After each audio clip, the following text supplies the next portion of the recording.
মানে আজকে যে ইশতেহার এগুলো বাস্তবায়ন করা সম্ভব হয়, আমি আমার ব্যক্তিগত পক্ষ থেকে বলি এগুলো যদি শুরুতে ধীরে ধীরে বাস্তবায়ন করা সম্ভব, তার হঠাৎ করে কিন্তু পরিপূর্ণ সফলতা পাওয়া যাবে না।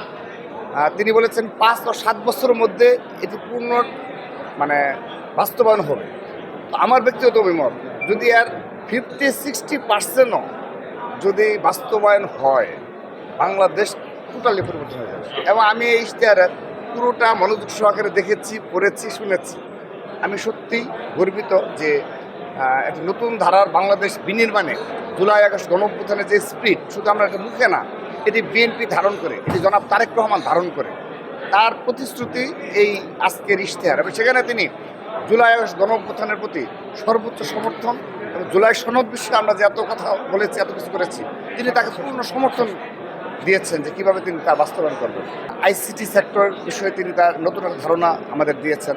কৃষিখাতে বললামই তো, কৃষিখাতের ক্ষেত্রে আপনি উত্তরাঞ্চলকে কেন্দ্র করে তিনি নতুন একটি ভাবনার অবতারণা করেছেন।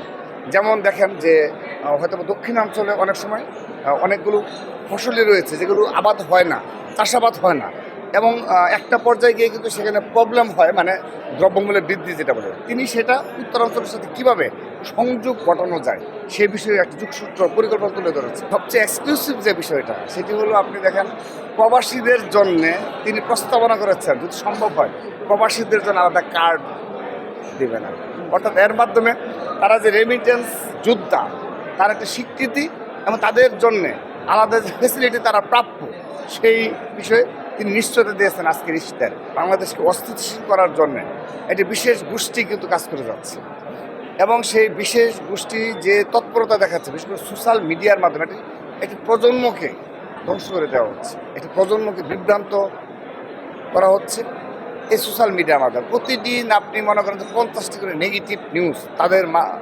মস্তিষ্কে মননে প্রবেশ করানো হচ্ছে।